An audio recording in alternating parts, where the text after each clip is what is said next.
Hi everyone, it's Frida and welcome back to my channel, or welcome if you're new here. Today I'm going to make a Champleve enamel moth pendant and I'm working with copper. I've learned cloisonne enameling 20 something years ago in an art school in Europe. Let's get to the project. Champleve enamel is when we make recessed areas in the metal and we're filling out the recessed areas with enamel. Today I'm going to try something new. I'm going to etch the areas where the enamel is going to go. Because of that, I'm using a little bit thicker copper than usually. I'm making a moth and first I cut out the shape and I filed the edges. After that I warmed up some beeswax, that's what I'm using as a resist, and I dipped the moth in. After I grabbed the Sharpie and I draw my design on the hardened beeswax. I just freehanded this design. I didn't really have a drawing, but this moth is inspired by the Sphinx moth, so I had a picture front of me. When I was happy with the drawing, I grabbed my little scraper. This is the one you see me using applying my enamels. This time I'm going to use the other end of it. The beeswax is going to be the barrier between the acid and the copper.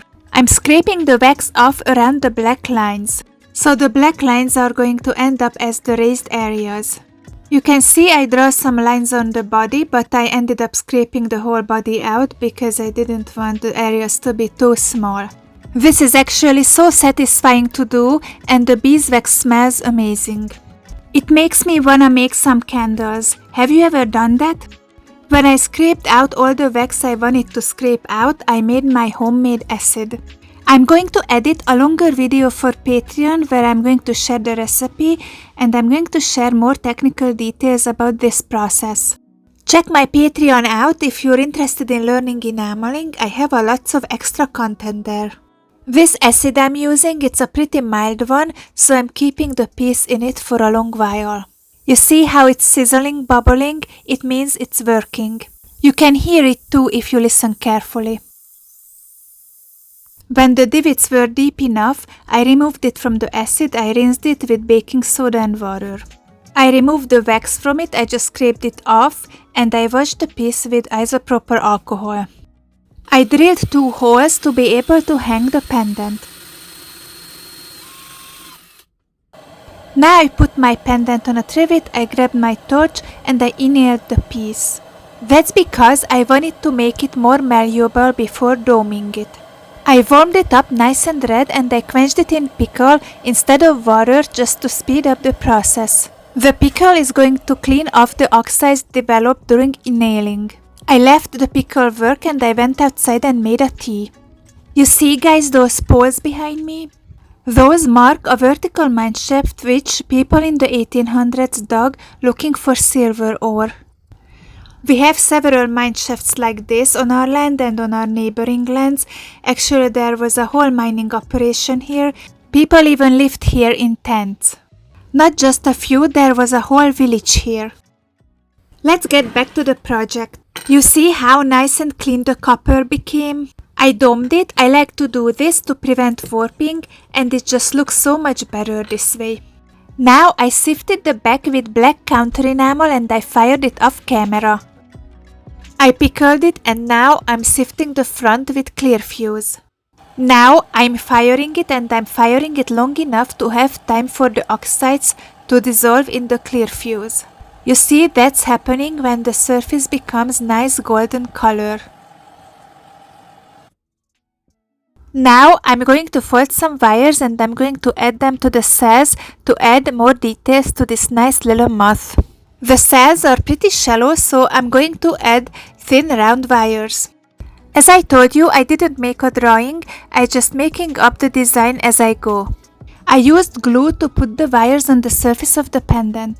When I was happy with the wire work, I waited the glue to dry and I fired the piece with my torch. You guys, I almost got a heart attack here because it almost fell, but it didn't, so I kept on firing.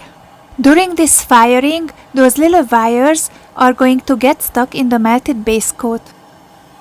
Those wires developed oxides, so I dropped it in pickle to clean them off. When it was clean, I rinsed it with distilled water. I picked some colors and I also needed to wash some. That's because they come in powdered form and they contain fines, and those fines can disturb the clarity of your final enamel work. Now I'm going to apply the colors in the little cells. Until you watch me do this, I would like to let you know that I offer courses on Patreon. As it now, I have 2 courses. I just added a floral earring course.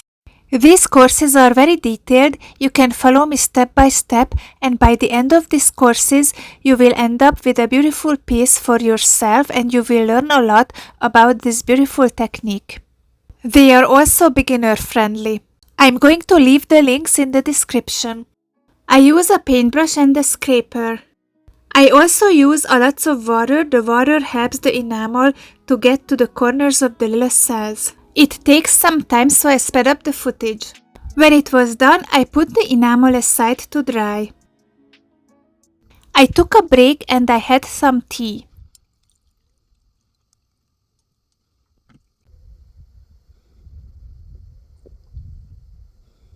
Cheers. We also walked with Lucky. Look at this beautiful view. When we came back, the enamel was dry, so I fired it with my torch. These cells are pretty shallow, so I'm not going to apply more layers of enamel. But I'm going to sand the surface to make it nice and smooth. Until you watch me do this, let's answer a question I got recently. The question is, where do I buy my silver foil, or if I make it? I use silver foil in a lot of my projects, covering the copper to make the colors brighter. For example, in this ring video I uploaded recently. I'm going to put a link up in the corner for you to check it out if you're interested. So, to answer the question, I make my own silver foil. If you have a rolling mill, it's really easy to do. I make the foil out of scrap silver. A small amount goes a long way. I roll the silver out as thin as I can, and after I texturize it with my hammer, and that process makes it even thinner. If you don't have a rolling mill, or if you don't want to do this, you can always buy silver foil. I'm using diamond pads here and I'm sanding it under water. Enamel loses its shine during the sanding, so we fire it again to get the shine back. After this last firing, I pickled the piece and I polished the surface and it was done. It was such a fun project to make. I hope you guys like it as much as I do. If you do, please consider supporting me on Patreon and check out my online store.